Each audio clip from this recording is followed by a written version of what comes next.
morning. So thanks for dropping by. So I guess like people here is actually having interest in like especially premium games. So I guess it's actually not one of the trend in the market right now where it's still making premium games. So basically I will be sharing with you some of the things that we have gone through, especially where the ideas, the game ideas as well, and the development challenges, and lastly some of the business aspect and how are we going, we are actually offering IAPs and how we actually dealing with it. So this Tiny Guardians, so it's actually launched last year in April 16. So it's actually available on both iOS and Android. So you can get it on the App Stores and also Google Play. So I'm Yiwei from Kurechii. So Kurechii is actually an indie studio that actually based in Malaysia. So we are a team of 6 people now. So we have like programmers, artists, just like any other teams. We have like quite normal distributions within our roles. So our studio is actually fully making our own games. So actually 100% making games. So we actually do not do any outsourcing works and all that. So we are really focused on making games. So far we actually have 3 Flash games and also 3 mobile games that we have made. So my name is Yiwei, founder of Kurechii. So last year I actually was here to share about King's League Odyssey. So I was still working on the programming parts and things like that. But now this year ahead, I actually fully focus on game design and also have to taking care of the business and also the management side of it. Well, as an indie studio, so basically you have to do multiple tasks.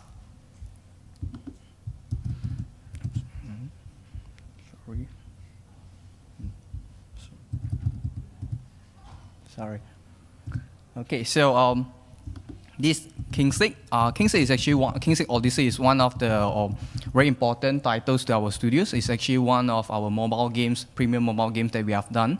So it's actually by first our studios start making Flash games. So King's League is actually one of it where we launch it on Congregates and also Armor Games and all that.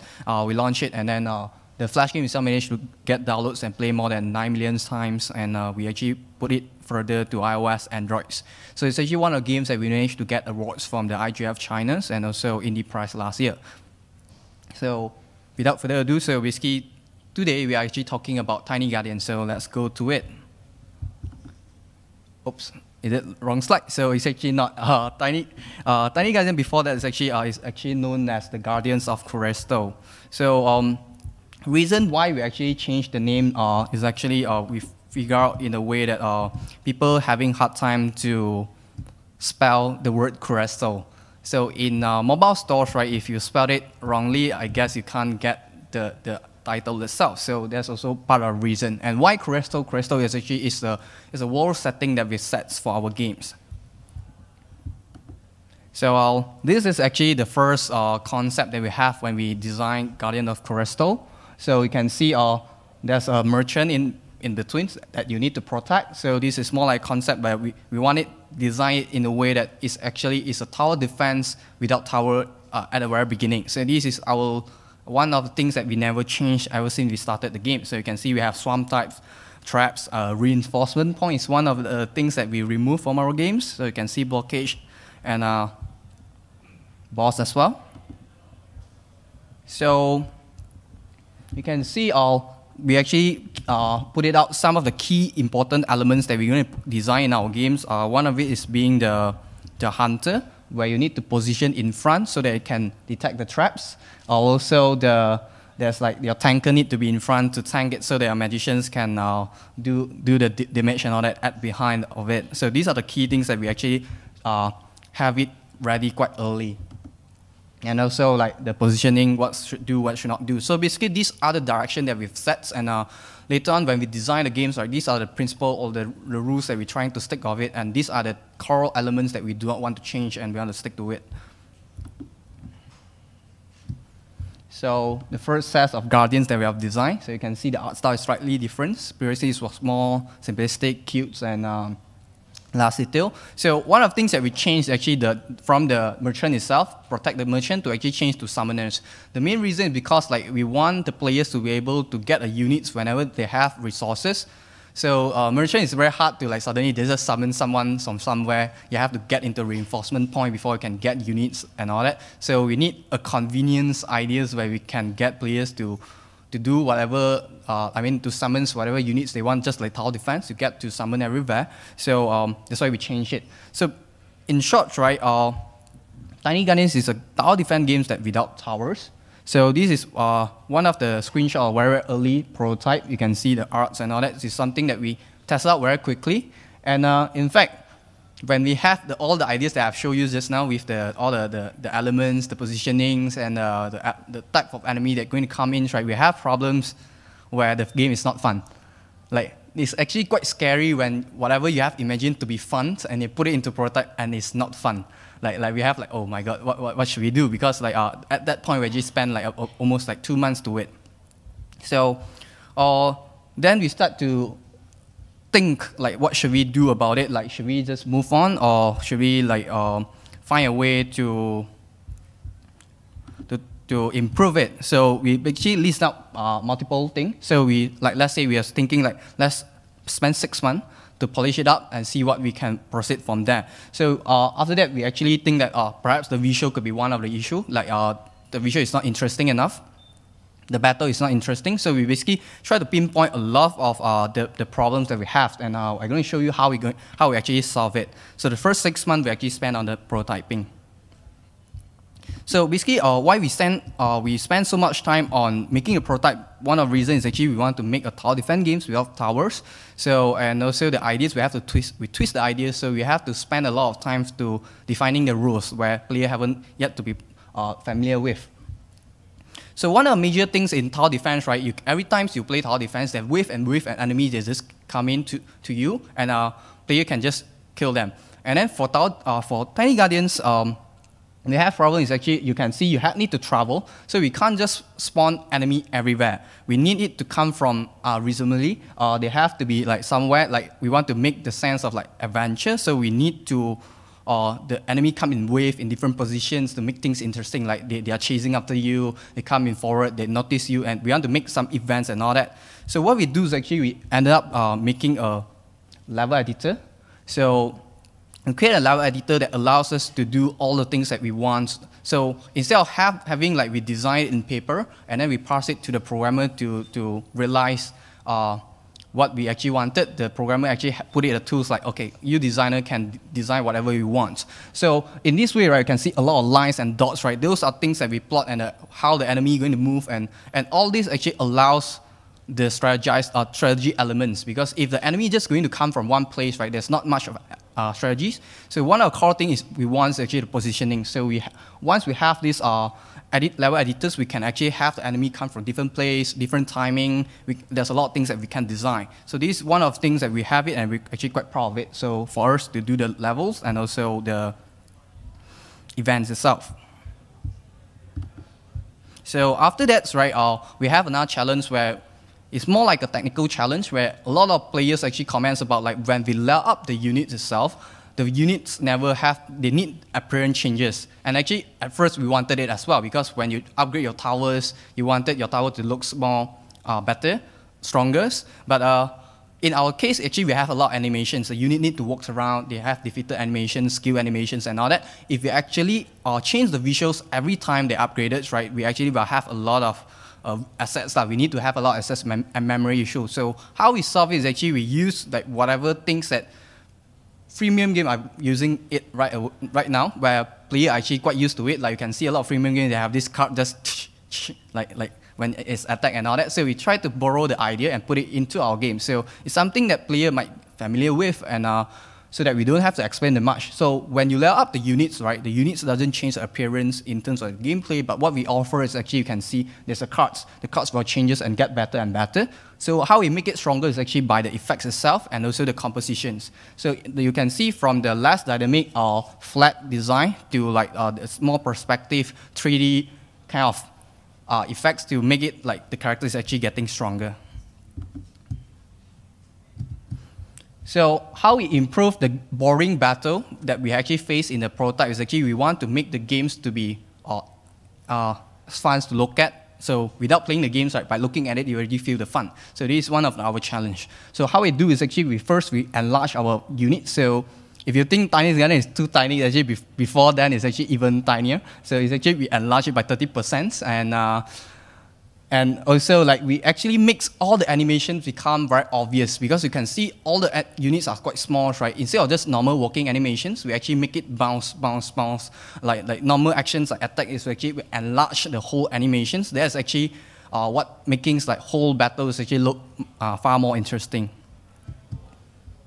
So after 6 months, right, what we have is actually something very, very complicated. So you can see there's a lot of, because the idea is new, we have a lot of text, we have a lot of text and also systems, spells, and whatever that we want, we just put it in. As long as make it fun, we just put a lot of it. But when we start to make a review on it, right, we realize that there's actually a lot of things are actually getting very, very complicated, and only things that only we developers ourselves, we understand it. So we actually have to go through a way that how we simplify the games. So one of the way that we simplify the game is actually we go through the spell system. So I can actually show you an example that how we actually do the spell. So imagine first when you have the units, right, when you level up it actually get a passive skill. And then later on you get another skill like active A, and then later on passive 2, active B and C. So as you can see, there's a lot of variations. But after we revamp it, like we actually make it to like after you get the first active spell, like a spell, you're actually just getting stronger and stronger. So why we do it this way is actually like first reason is being like passive skill is actually something like buff, like how many percents and all that. So might as well we actually put it into stats. So how the idea is actually make the skill into something very direct, and you're just seeing your character getting stronger and stronger. So after we change the thing, it's actually more like you can see it's just this is the previous version. You can see there's like burst shot, rapid fire, far sight, art shot. There's a lot of different variations. So once we upgraded it, right, things actually change a lot. Like become burst shot 1, 2, 3, the duration and getting stronger and stronger. So I will show you a videos that you can get the idea right much easier. Okay.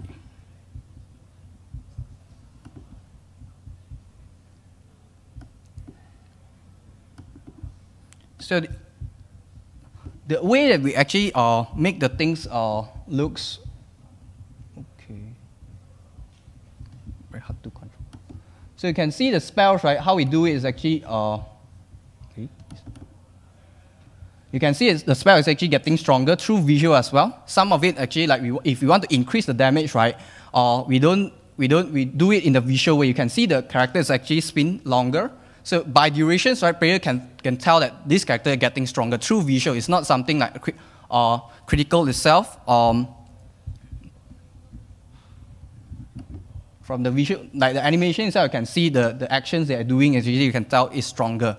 So perhaps you can't tell whether it's like what it does directly, but how we do it is actually the durations, the visuals, like the more animation, the explosions, one projectile to multiple projectiles. From this, right, you can tell the character growth very, very easily.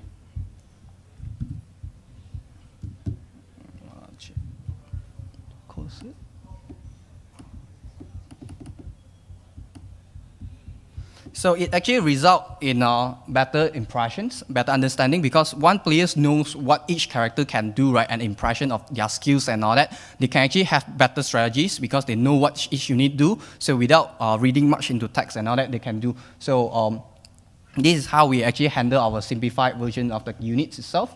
So and also we simplified the UI and interaction flow. Like we have the cards that for you to summon units, right? We have a book down there. So we actually do the games in a way that we provide it for mobile phones and also iPad itself. So we want to have more space. So like the bottom right, we actually have the cards, right? We will actually automatically close it when you do not have resources to summon the units. And when you have it, right, we will actually automatically help you to open it. So it's more a way like we hide it when you doesn't need it. When you need it, we will help you to show it automatically. So player will actually felt it like a bit more natural when they use a UI without having to do everything by themselves. So another things that we have simplified it is also cut the flow itself. So previously, when you start the games, right, you have to go through main menu, select a save slot to start the games, and then there's this roadmap that we point to the first level and ask you to start. So how we simplified it is very simple. Since we want the player to get to level 1, so might as well cut away the roadmap, so straight away lead them to the level 1 at the first time when they start the game. So some tiny things like this as well can help to improve the game a lot. So another thing would be the control. So control is actually one of the main things that we actually struggle a lot because like once the unit are a bit tiny. So how we solve it is actually we have a lot of AI for our units where they will help players to do the things that we predict or we actually think the players actually wanted to do, like move the units. Like we predicted like players always wanted to target the very strong unit with their knights and all that, so we have all this into our units AI. So while player actually having less thing to focus on to micromanage their units, they can focus more in terms of the positionings and to strategize the game. So one of the very top requests that we have when we show the prototypes and all that is actually this fast forward button, and I think there's still people requesting that in our final game itself. But in a way that we actually improved the game so that actually less people actually requesting for these features. We do not want these features to be in the game itself. It's actually not because of the technical problems. We actually have it ourselves to use it when we're actually debugging the game. We need to speed up to check things, but we actually do not want to offer it to our players because we do not want it to be like bad behavior when they feel boring, right? They just fast forward and then resume it. Because when player wanted to fast forward it, we would say it's a design problem because the game is boring, right? That's why they want to fast forward, and they keep fast forwarding and end up they felt the game is just a lot of fast forwarding and just waiting for it. So we keep trying our best to fix the point where player thinks it's actually the point that they actually want to fast forward it. So one of the tricks that actually we apply is actually like when they want to fast forward is actually when the unit wanted to travel from point A to point B. So what we do is actually we try to have the players every time when they end the battles, right, the units actually injured. When they're injured, right, and when they're traveling, the unit will get regen when they travel. So because player wanted to have their unit to regen, right, then they won't mind waiting. So just like, okay, work slower because they want the unit to regen.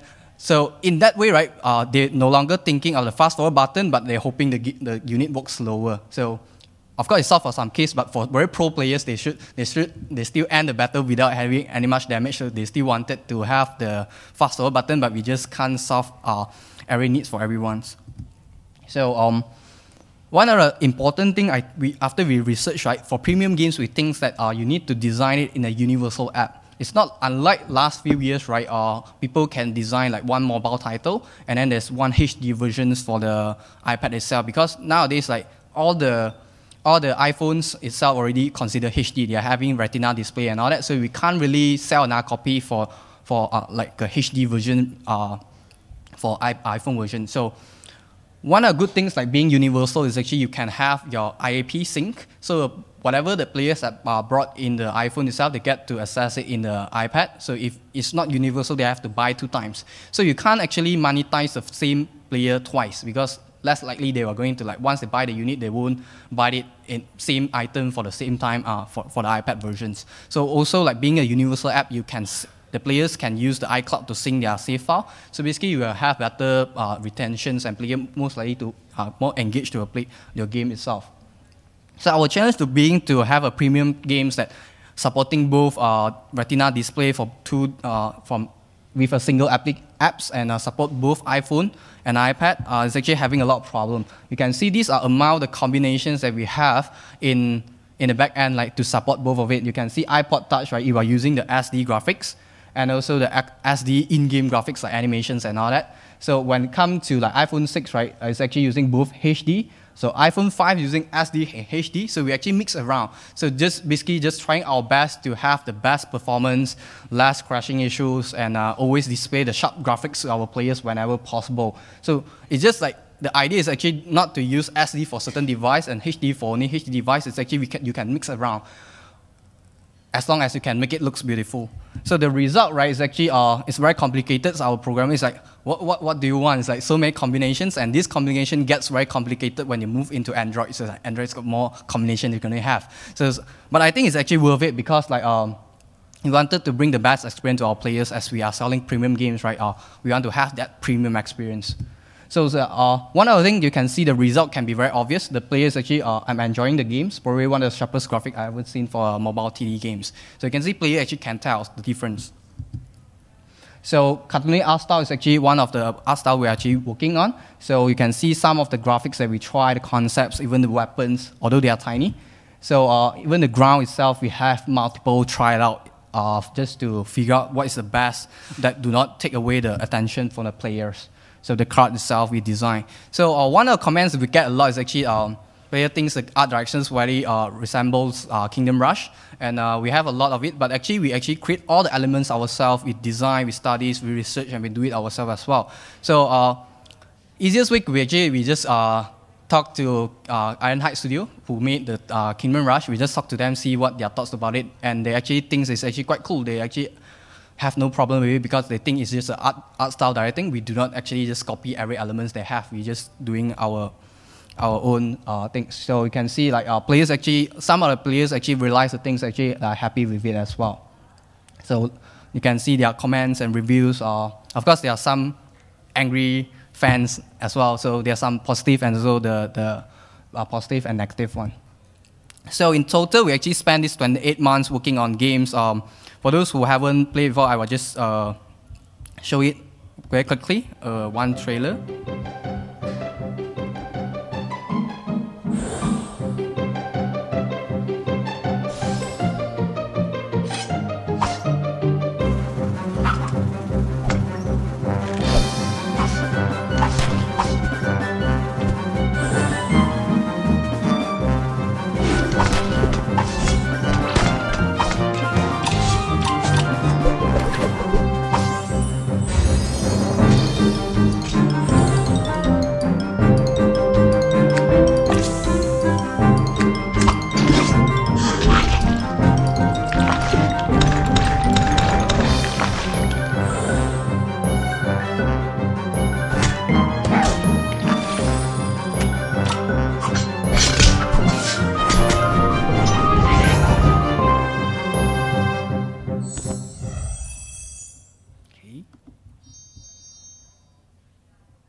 So basically, we complete all this in 28 months, including the last 2 months. We are actually heavily doing on the QAs and all that. So since we are running short on time, so I will quickly bring through the last part, which is the monetization part. So what we offer in the games actually is we have alternate appearance, and also we have the fast unlock. So alternate appearance actually we are selling from $199 to $499, and they actually is just like when you play all this Dota or League of Legends, right? The same hero you can play in different visual itself, and actually doing quite well. Surprisingly, it's actually doing quite well. We have our fans buying it, and we have people actually asking for more alternative appearance. And then we actually have this fast unlock where we actually sell it a bit cautiously because it's more like a skip waiting kind of thing. Because but the characters actually you can purchase through the coins in the games that you can do the quest and all that. But I actually thought that premium player do not want this kind of features. They just perhaps like we just put it there. But in fact, all these the fast unlock are the best sellers, and 20% of the player actually buy this fast unlock. So how we see it is actually it's just like selling a car. So you don't separate the tire from the car itself because it's the core. But so if you design IIP for your premium titles, right, you don't take out the core experience out and sell it. But what we sell is actually more like if you want to change your car to different color or perhaps gold color, you need to pay more for it. So it's not like we selling the alternative appearance. Or like the normal time for you to get your car is 1 week and do all the paperwork. But you can pay an agent to do the paperwork by paying a certain amount of money. So a lot of people are cool with it as well because like people who do not want to pay it, they can wait for 1 week to get their cars and do the paperwork themselves. So this is how we see it, and we have almost like no complaints about players like complaining us selling IAPs in premium titles. So I think last time we used to call it cheat codes, but now everyone do it in IAP. So I guess like we still play with cheat codes last time, right? With all this the install games. So last tips that I can offer is actually premium games require fan base. Fan base is very important because you can see things like this. So our fans that actually play our game before will just buy our games, and you need this group of people to support your games at a very early stage. So because they are those people who push your game up to the chart so that you start gaining organic traffics. So this is one of the comments that we get. So if you're making premium games, right, it's best time to start finding a ways to grow up your fan base. So, yep, the games would not be a premium title just because you just put pricing of it. It's about the experience you can offer. So that's why you can see we spend a lot of time polishing up and all that just to make our game feel premium. So it's a very great journey. So and journey still continues on. We are still continue making great games, and perhaps like we are just exploring around. So just like our ending, so it still continues. So we are still update the games if you're waiting for new levels. So we are still doing it. So this was the picture that we took last year. So from the left is Nick, our animators, Lydia's, our copywriters and level designers, Zayan, our artist that create all the in-game arts, myself, and Alan's, who did the sound effects and sound design for the games. Kong is the one who do all the crazy atlas matching thing and all the optimizations and the boss fight, the interesting boss fight. Zafei is the one who handling all the AIs and the rest of the game elements that you have seen. So we have another artist is not in, so it's actually an illustrator that helped us to do all the promotional arts and cards illustrations. So I'll make sure that this year we have it in the photo. So last year he went missing. Okay, so that's it. We are having a booth to showcase our game in booth 1027. So do kind of support us. If you like our game, do work for us. Thank you very much.